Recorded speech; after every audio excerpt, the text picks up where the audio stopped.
Alam mo ito, panoorin nyo ito, ha?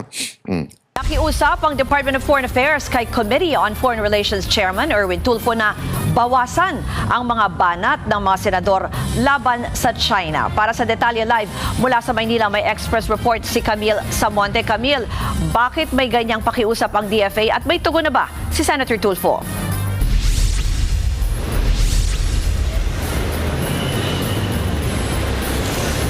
Ruth, kakausapin daw ni Senator Erwin Tulfo ang mga kapwa-senador para nga i-tone down o bawasan ng anyay personal attacks laban sa ilang opisyal ng China. Naapektuhan daw kasi nito ang kasalukuyang negosasyon ng Pilipinas at China sa pagbuo ng Code of Conduct o COC sa South China Sea.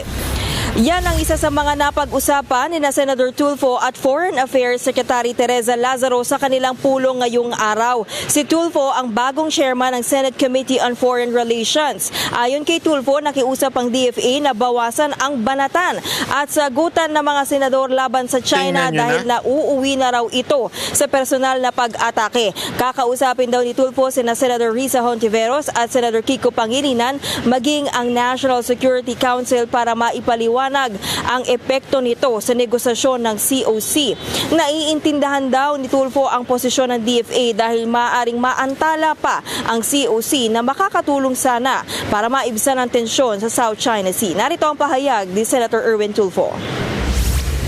Hindi naman natin pwedeng itikom ang bibig natin at sabihin natin tama na, di ba, pag sinabi sa atin. Di hayaan din ho natin sila sabihin lang, hindi, sa amin yan. Mga personal na lang siguro. Pero still, we are going to review that. Minsan personal na.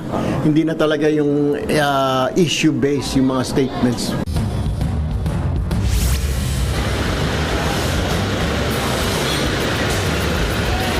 Ruth, makikipagpulong din daw si Senator Erwin Tulfo sa Chinese Embassy at Ambassador nito para nga pag-usapan yung iba pang issue kaugnay ng pinag-aagawang teritoryo. Ruth? Yan po ang Express report ni Camille Samonte. Mga kapatid, Ruth, Alam nyo, ha? para sa Ito, ang linaw-linaw dito. Ultimong DFA na nagsabi. So mali yung kasinungalingan ng mga sinasabi nila Ontiveros at ibang pang mga lukulukong merong anti-China kuno narrative. Mismong DFA na nagsabi, pwede ba hinay-hinay lang tayo kasi nakikipag-usap kami. Alam mo, DFA, kung ako sa inyo maglabas kayo ng statement, pati si Tariela sitahin nyo na. Kasi siya talagang pampagulo eh. Pampagulo yan si Tariela eh. Di ko alam kung anong nasa isip niyan eh. Kung nagawa nyo itong sabihin dito kay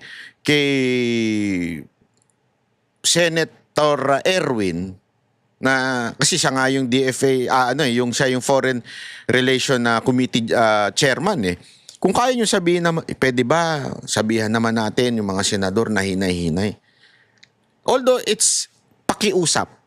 Kasi hindi naman pwede makialam ang DFA. Pero nung nakipag-meet na yung DFA secretary, nakiusap na hinay-hinay tayo kasi we are under negotiation.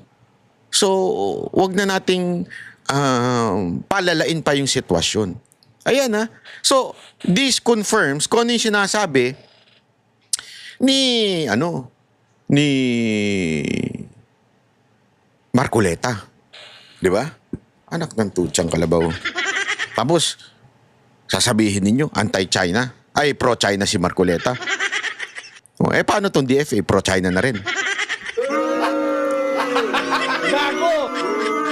Di ba? Sana lawakan natin yung ating pag-iisip tungkol dito.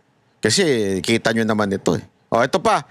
Alam mo, meron lang ako isang kokomentuhan na. Ito talagang makataiblak eh. Ito talagang mga makakaliwa na ito eh. Kakaiba utak talaga eh. Ito kasi ang ganda ng ginawa ng kapulisan natin. In fairness, this is good. Ito kasi talaga yun eh. Ito. Napasok.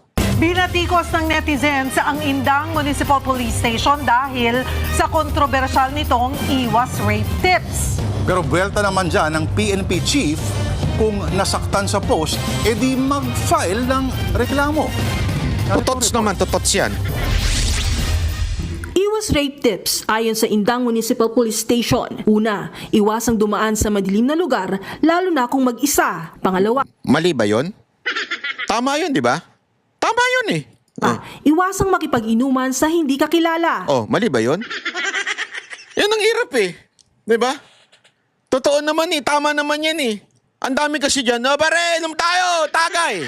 Sabi nga ng kanta, pag may alak, may balak. Di ba? Yung mga kalalakihan, gago yan eh. Mga putang ina yung mga yan eh. Dadaanin sa alak, lalasingin yung babae para makat... Muntigan ko na masabi. Para mabengbang nila yung mga babae. Tatanga-tanga naman yung mga babae. Nageng-geng din. O aesthetics. Okay lang yan. Kaibigan ko yan. Tropa yan. Tanga. Ang tropa, pag nalasing, hindi ka binabanatan. Hindi ka binibengbang. Hindi yun ang totoong tropa. Kaya nga parang maiwasan mo.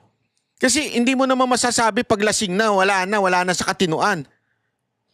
Kaya tama yung sinasabi ng kapulisan. Pangatlo, kilalanin muna ang mga taong sasamahan. Oh, isa pa yan. Ang hilig-hilig natin kasi, di tayo masatisfy doon sa jowa natin. Sasama kayo kung kani-kanino para matikman. Ay, matikman, sorry. Para alam mo yun? Kasi gusto mo yung excitement. Oh, sasama ka ngayon sa iba. Kahit hindi mo naman syota. O hindi mo jowa. Ay, hindi mo alam, meron palang record ng kamanyakan. Anak na yun ng wewe eh. Tama naman yung sinasabi ng pulis eh. Pang-apat, huwag agad maniwala sa mga taong nakilala sa social media. Oh, isa pa yan. Daming tanga dyan. Di ba? Makikipag-usap sa social media. Minsan, peke pa nga yung picture. Pagdating sa, para bagang yung mga order sa mga online shopping, ang ganda ng itsura. Pagdating sa'yo, ang rupok ng mga binili mo. Parang ganun din minsan sa social media eh. Ang ganda oh, sexy. Pagdating, nakalunok ng pakwan. Oh. Syempre, talo-talo na rin yan. Laman na rin yan, sabi ng mga manyakol. Di ba?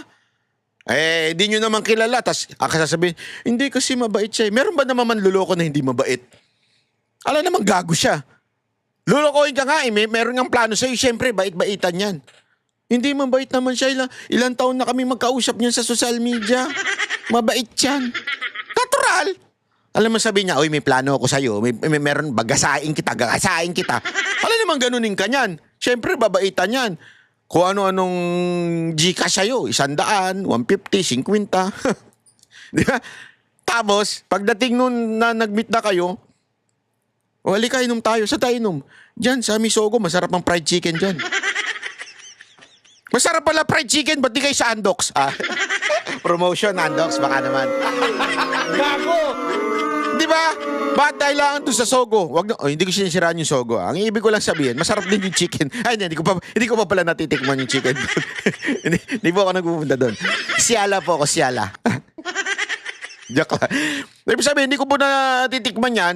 Hindi ko sasabing hindi masarap ang chicken dyan. Ang punto ko lang dyan, nakilala mo ko saan, natural magiging mabait yan. Alam namang hindi mabait yan. Yan ang solusyon ng istasyon para hindi ma-rape. O, anong problema? Pero maling paniniwala na yan ayon sa Gabriela. Maling paniniwala daw, sabi ng Gabriela. Kaya pala maraming nagagahasa sa bundok. Di ba? Doon sa bundok, maraming nagagahasa. Alam natin yan. Maraming nag-report sa atin yan. Kahit nga lalaki, gidagahasa dyan eh. Di ba? Sa post, iginiit ng grupo na wala nang pinipiling biktima ang karahasan. Halimbawa nila, ang biktimang 81 years old na taga-Albay at ang 10 buwang gulang na sanggol sa Makati. Pati si Miss Philippines Earth 2025 na pa-react sa post na yan. Caption niya, quote-unquote, "Iwas rape tips correct version, huwag mang-rape." Git pa ng beauty queen. Tanga din talaga. Oh my golly! People in the house! Matik naman na yung wag mang-rape. Ang sinasabi lang dito, ganito yan eh. Pakialaman mo yung mga bagay na nakokontrol mo. Wag mong pakialaman yung hindi mo na nakokontrol. Yung mga rapists, mga kriminal, pulis na bahala dyan. Diba? Sila yung magbabantay. At alam ko, mga kapulisan, kasi marami rin akong kilalang pulis eh. Ayaw naman nila yan. Alam naman gusto nila yan. Binabantayan naman nila eh. Kaya lang, syempre, paano kung inuman na? Na doon kayo sa bahay, nandun kayo sa kung saan mang lugar o minsan nagre-renta pa ng mga private resort eh. Kung nandun kayo, pwede bang pasukin ng pulis yan? Hindi. So, yung mga kontrolado nila, gagawin nila yung responsibilidad nila. Pero yung kontrolado mo bilang kababaihan, gawin mo naman yung responsibilidad mo. Ayaw mong ma-rape, pupunta ka sa inuman, naka-pek-pek shorts. Pupunta ka sa inuman, naka-skirt, walang panty. Isang taas lang, tapos na, finish na. Diba, hindi naman pwedeng ganun kung ayaw mong ma-rape. Eh, ikaw mismo, gusto mo eh. Tapos pagka iiyak ka. Ginangyang ako eh. Anong ginangyang? Basta ginangyang ako. Oh, kasalanan mo, pumunta ka doon sa inuman, puro lalaki. Hindi, kasi may mga prinsipyo pa, yung mga hindot na mga babae, na mga makikireng, mga kirengking na mga babae. May mga prinsipyo pa yun eh. Hindi. Mga ko talagang malapit lang ako sa mga kalalakihan. Tropa ang mga lalaki, tropa ko yan. Talagang close lang ako sa mga lalaki. Hindi close mo mga lalaki. Ano ka lang talaga, maharot ka lang. Huwag mo sabihin na, hindi, mas close ako sa mga lalaki. Hindi, maharot ka lang. Yung bepe mo, Makati lang talaga. Huwag mo sabihin close ka sa mga lalaki. Yan yung sinasabi ng kapulisan. Yung kontrolado mo, kontrolin mo. Mag-ayos ka rin. Pinaparating ng post na tila mali pa ang magiging biktima dahil hindi nasunod ang iwas rape tip. Hindi sa mali, anak ng tutsang kalabaw. Ang inang mga anilasasyon nyo. Hindi sa mali. So ganito, kung sabihin sa'yo ng nanay mo, halimbawa lang sabihin sa'yo ng nanay mo, anak, yung wallet mo, tago mo ha. Lagay mo sa kailalim-lalim mo, kung pwede, ilagay mo sa brief mo. Yung wallet mo kasi maraming snatcher ngayon. Sasabihin ng anak. So ako pa may kasalanan kung ma-snatch ako? Ako pa? Ganon? Hindi. Pampapaalala lang yun. Mag-ingat. Ayusin mo, siguraduhin mo na yung wallet mo, it's either nakakadena, di ba? May mga ganon. Para yun ay pampapaalala lang. Sasabihin nyo parang kasalanan pa. Wala naman sinasabing ganon na kapulisan. Utang inanta mga to. Dapat daw, accountable ang rapist. Hindi rin daw responsibilidad ng biktima na umiwas sa rape. Responsibilidad daw ng Estado na pigilan at parusahan ng rapist. Totoo ba yan? So kung nagpunta ka doon sa isang party na puro kayo sabog, halimbawa lang, ikaw lang yung babae, tapos yun, party-partihan. Ano mo na, candy. Tapos sasabihin mo, hoy, mga pulis, protektahan nyo ako ha, na hindi ako ma-rape habang jumiginom ako dito, tsaka nagpa-party ako dito, nagke-candy. Tarantado ka ba? Ikaw yung pumunta doon, na mag-isa, hindi mo kilala yung mga tao doon, nakiparty ka, tapos sasabihin mo kasalanan ng pulis kung ma-rape ako. Tapos yung suot mo, halatang gusto mong ilabas yung kuyukot mo na maitim. Tapos sasabihin mo, hindi kasalanan ng pulis yan, kaya ako na-rape. Ano to, gago? Tanga ka? Sagot naman ni PNP Chief General Jose Melencio Nartates Jr. Sige na lang silang batikos, pero mag-file na lang sila ng admin Yun. case if they find Tama they yan. were hurt and or their rights had been na-violate. It is sanctioned by the Philippine National Police in giving tips, no? Whether personal and or as a unit. Nagbabalita mula sa frontline. Alam mo, ang nagustuhan ko dito kay Nartates ha, walang biro, ang nagustuhan ko dito, hindi niya nilaglag yung unit ng kapulisan na nag-post niyan. Dahil dyan, papalakpakan kita, sir. Saludo ko sa'yo. Tama yung ginawa mo. Huwag mong ilaglag. Panindigan mo. Tayuan mo yung mga kasamahan mo na sinabi yung tama kayo dyan eh. Sorry ako kasi I'm in the ground. Nasa baba ako. At alam ko yan. Alam ko yung mga ganyang klaseng style ng mga manyakol. Bakit to? Kasi ako mismo, meron akong mga kaibigan na kababaihan, lalong-lalo na yung grupo ko, di ba? Puro kababaihan yon. Oo, they would, sasabihin nila, kasi sila sumasayaw ng siksi. Naturalmente, art yun. Pero pagdating sa labas, hindi naman sila nakasiksi na lalabas. May mga bouncer din sila. So ibig ko sabihin, sa labas, sinasabihan sila. O, ingat kayo, ganito, ganito. Yung trabaho lang nila na yun. O, ganun din naman sa mga kababaihan. Di ba? Halimbawa, may trabaho sila sa mga call center. Hindi mo maiiwasan na makipag-usap sila doon sa mga tao doon sa call center na hindi nila kakilala. Or maybe attend parties doon sa call center na yun na hindi nila kakilala. Oo. Pero siyempre, sasabihan sila ng mga nanay nila, ng mga magulang nila, o mag-ingat kayo, ganito, ganito. At ang kapulisan may paalala din, wag niyong gagawin tong 4 na ito ha, para hindi kayo madali dyan. Kasi remember, di naman basta-basta papasok yung babantay yung pulis. Sa party nyo. Walang rapist dito ha. Hindi pwede. Kaya nga may paalala ang kapulisan, huwag kayong sumama kung hindi nyo naman kilala. 'Di ba? Kung huwag kayong makipag-inuman. Kung wala kayong kasama. Alam mo what? Bakit nyo ginagawa ng issue ang kapulisan? Sorry ha. Sabi ko nga sa inyo, pag tama palakpakan, pagbali, banatan dito sa channel natin. Even if ito'y under kay Marcos, I don't care. Tama yung ginawa nila eh. Tama yung ginawa nila at dapat suportahan. Ito mga tae-black na to, ewan ko kung ano nasa isip nito mga Gabriela na to eh. Ano mo, kesa nasitayin nyo itong mga pulis, doon sa bundok, marami nagagahasa doon. Report yan mismo ng mga dati ninyong, ewan ko kung dati nyo bang kasamahan yan o dati nyong mga tauhan yan. Kasi, di ba, naalala nyo? Kami mismo ang nag-interview sa mga IPs no na nare-rape sa bundok. Oh, bakit hindi yun na lang sitahin nyo? Bakit ito pinakikialaman ninyo? Ay, naku kayo talaga, oo. Good job, PNP Chief Nartates sa paninindigan mo sa kapwa natin mga kapulisan. Tuloy nyo lang yan. Huwag kayo maniwala dyan sa mga gago na yan. Huwag kayo magpapaniwala dito sa mga siraulong kung ano-anong pinagsasabi. Mga walang kwenta yung mga yan. Yan mga mema lang, ha? Okay? Maraming salamat po. Ako po si Banat Boy. Magkita-kita ulit tayo sa susunod nating video upload. Bye-bye! Kami ang boses ng masa, hindi natatakot. Katotohanan lang, di kami nalulunod. Walang bahid ng sismis, lahat ay totoo.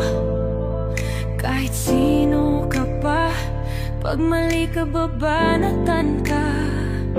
Walang pinipili kulay, wala kaming kinikilingan. Basta para sa bayan, kami lalaban. Pag tama palakpakan, pag mali banatan. Di matitinag, di matatakot, para sa bayan tuloy ang sigaw. Sa harap ng kamera, walang halong takot. Mga baluktot, lahat kayo'y tutumba. Ang hustisya at totoo, yun lang ang mahalaga. Kahit sinong harang, di kami matitinag. Walang pinipiling kulay, wala kaming kinikilingan. Basta para sa bayan, kami lalaban. Pag tama palakpakan,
sa